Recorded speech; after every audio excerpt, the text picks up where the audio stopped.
tardes, mi nombre es Jesús Siqueira y vengo a presentarles el examen físico de un paciente con enfermedad de Huntington o Corea de Huntington. Empezando por el estado de conciencia. ¿Okay? Un paciente con enfermedad de Huntington va a tener un estado de conciencia alterado.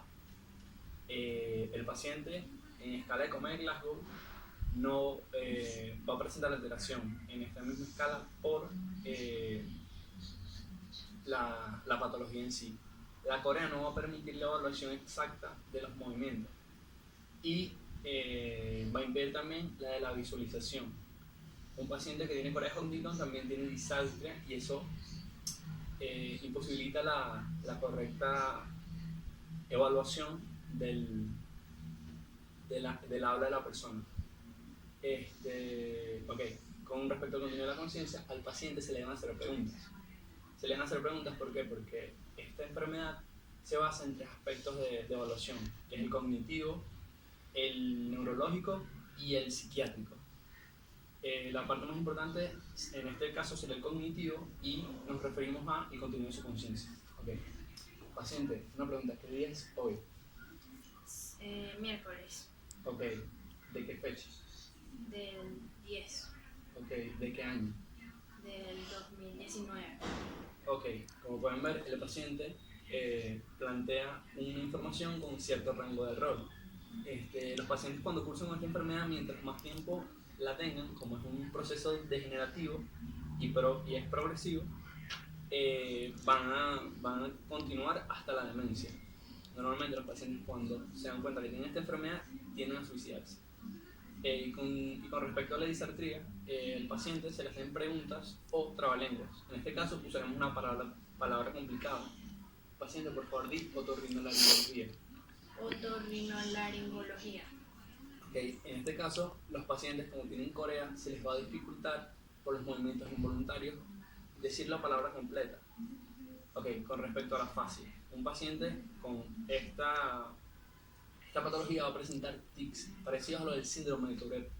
Y con respecto a la Corea, se va a presentar en el rostro. Él va a continuar con sus movimientos involuntarios y por más que intente, no va a poder detenerlos. Con respecto a la actitud, el paciente en gestación va a tener una actitud atáxica.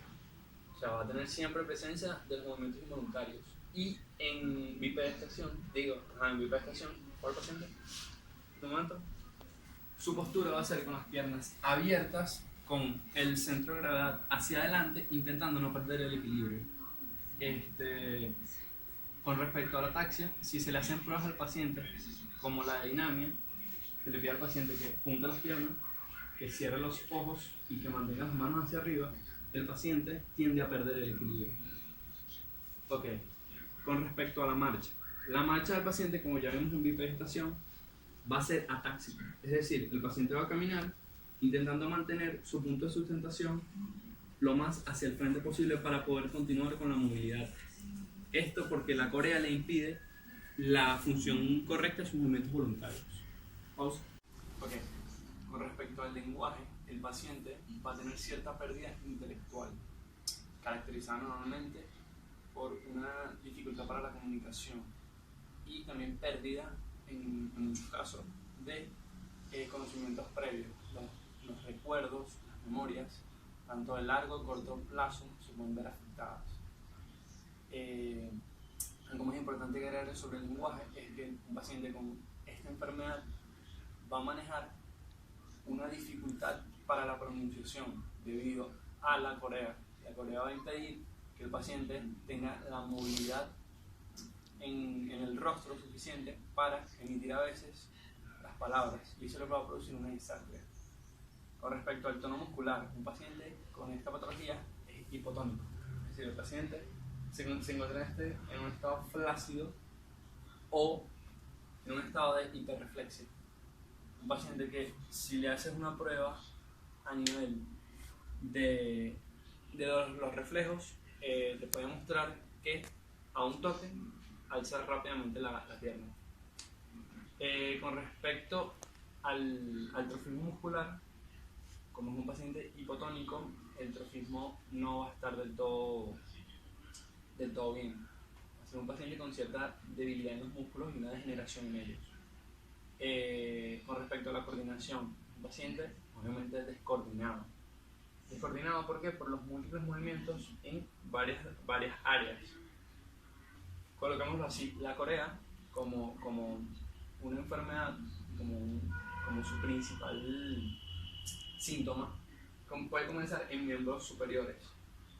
Su nombre viene de coreos, que significa danza, y de ahí viene la palabra coreografía. Puede ser un movimiento que inicia en miembro superior izquierdo, pasa a miembro superior derecho, pasa a miembro inferior izquierdo, pasa a miembro inferior derecho, sube al rostro, pasa a tronco, y puede presentarse en repetidas ocasiones. Mientras mayor sea el tiempo que el paciente presente la sintomatología de la enfermedad, esto va a progresar debido a la degeneración. Continuamos con la praxia. ¿Podemos? Ok. Para visualizar la coordinación del paciente se le van a pedir ciertos ejercicios. Uno de ellos, por ejemplo, es el del índice y la nariz. Le pides al paciente que se toque la nariz y te toque el índice y lo haga repetidas veces. De esta manera ves la coordinación que tiene el paciente. También se encuentra el ejercicio de la talón y rodillas. Le pides al paciente que con el miembro inferior contrario toque su talón y suba su rodilla. ¿Puedo paciente? Ok. De esta manera puedes visualizar la coordinación del paciente. En este caso, este paciente se le va a dificultar, dependiendo de qué tan avanzada tenga la enfermedad. Con respecto a la praxia, no es más que seguir órdenes simples. Es decir, el paciente, en este caso, se le pide que se haga la señal de la cruz. Se le pide órdenes sencillas que él pueda llevar a cabo. Por ejemplo, otro ejemplo sería tomar agua o algo sencillo. En este caso, el paciente va a tener una praxia ideomotora. A pesar de que él sepa cómo hacer el movimiento, sepa cómo hacer el ejercicio, no va a poder realizarlo debido a que tiene dificultades en su movilidad y en su coordinación de movimiento. Es una ataxia.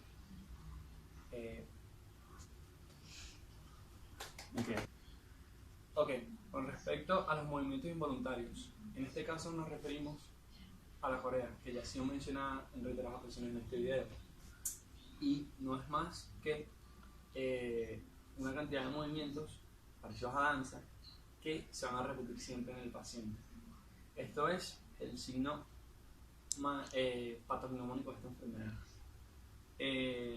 Con respecto a los reflejos, el paciente va a presentar hiperreflexia, es decir, al momento de evaluar a ciertos niveles los reflejos del paciente, él va a demostrar una hiperreflexia. La sensibilidad.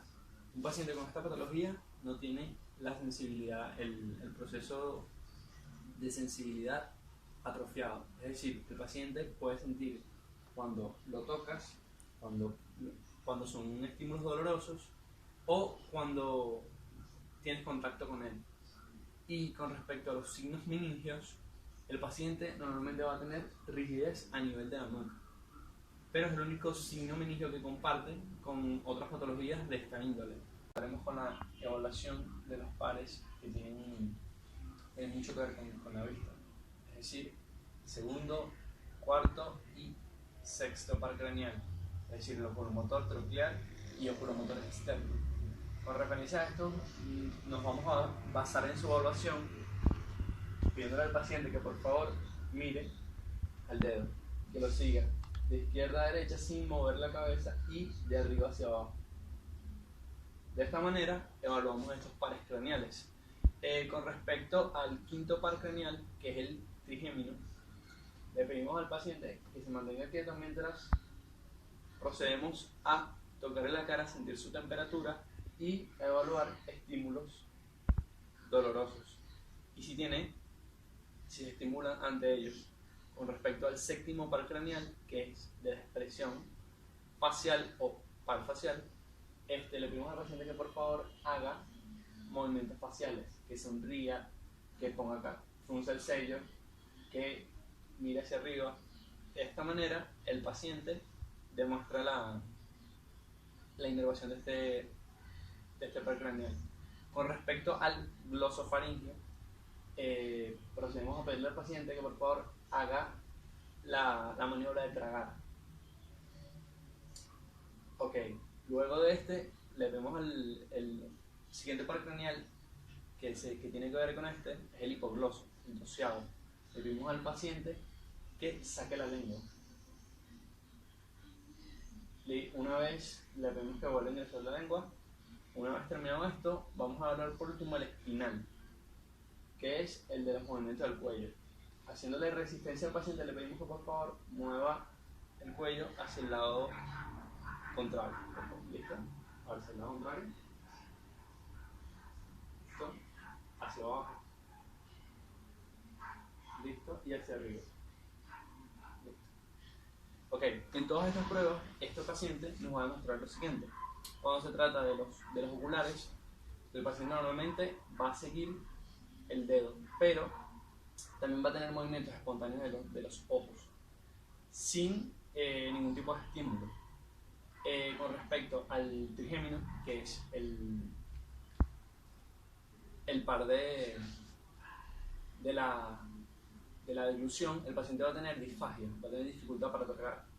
Con respecto al glosofaringeo, un paciente con esta enfermedad va a durar alrededor de 20 segundos con la lengua afuera y luego va a ingresar. Y esto va a ser continuo y el movimiento de la lengua va a ser hacia arriba y hacia abajo o hacia los lados. No va a poder mantenerla quieta mientras esté protruida. Con respecto a los de expresión facial, la expresión facial va a estar distorsionada debido a que el paciente, como tiene corea, presencia de tics, va a hacer que la evaluación sea más complicada. Y con respecto a la espina, la rigidez en la nuca va a hacer que el movimiento sea lento y sea algo doloroso.